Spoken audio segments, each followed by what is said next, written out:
ہوں روضۃ الشہداء کے حوالے سے۔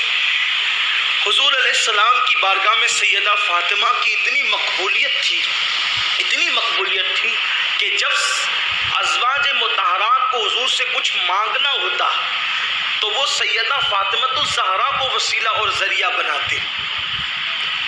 اسی لیے ہمارے بزرگوں نے فرمایا کہ اگر دعا کی قبولیت میں تاخیر ہوتی ہو تو سیدہ فاطمۃ الزہرا کے وسیلے سے دعا کرنا چاہیے۔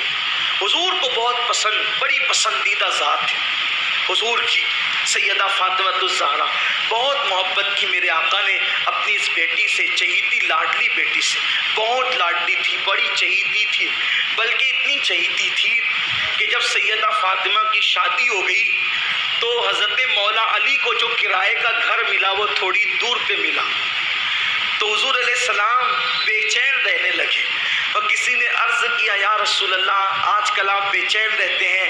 آقا نے فرمایا کہ فاطمہ میرے گھر سے دور ہو گئی ہے اس لیے بے چین رہتا ہوں، کاش کہ میرے گھر کے قریب کوئی فاطمہ کو مکان مل جائے تو اچھا ہو۔ تو پھر حضور علیہ السلام کے حجرے سے قریب سیدہ فاطمہ کو مکان کر دیا گیا، تو حضور علیہ السلام کو اس پر بھی اطمینان نہ ہوا۔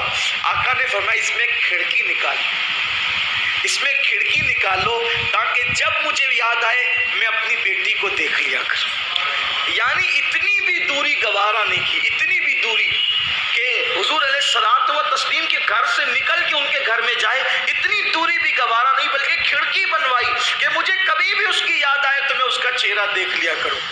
اور اسی لیے میں کبھی کبھی سوچتا ہوں کہ حضور علیہ السلام کے جب وصال کا وقت تھا تو اللہ کے حبیب نے اپنی بیٹی کے کان میں ایک بات کہی، سب نے پوچھا، رونے لگی تھی تو لوگوں نے پوچھا کہ حضور نے کیا کہا؟ تو فرمایا کہ جب تک حضور حیات رہیں گے ظاہری طور پہ میں کسی کو نہیں بتاؤں گی۔ پھر دوسری مرتبہ حضور نے ان کے کان میں کہا تو آپ خوش ہو گئی اور ہنسنے لگی۔ جب آقا علیہ السلام نے پردہ فرما لیا تو حضرت عائشہ صدیقہ نے پوچھا تھا کہ شہزادی یہ بتاؤ کہ حضور نے تمہارے کان میں کوئی بات کہی تھی تو آپ رونے لگی تھی، پھر کہی تھی تو آپ ہنسنے لگی تھی، تو کیا ہوا تھا وہ؟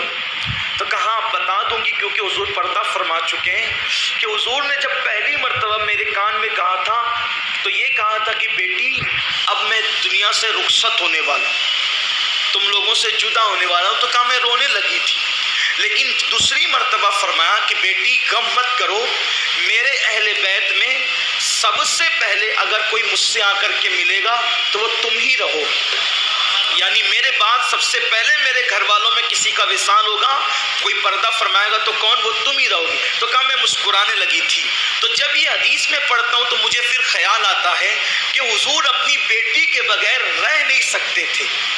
بھئی جب گھر میں نہیں رہ سکتے تھے بیٹی کے بغیر، کھڑکی بنوا رکھی تھی کہ جب یاد آئے میں اسے دیکھ لوں۔ تو حضور علیہ السلام نے جس بیٹی کی یاد حضور کو ستاتی تھی تو زیادہ دن تک حضور نے اپنی بیٹی کو بھی اپنے سے دور نہیں رکھا، صرف 6 مہینے کے اندر اللہ کے رسول صلی اللہ علیہ وسلم نے اپنی بیٹی کو اپنے پاس بلا لیا۔ حضور علیہ السلام کا وصال ربیع الاول میں ہوا اور سیدہ فاطمہ الزہرا کا وصال رمضان شریف کی تیسری شب کو ہوا۔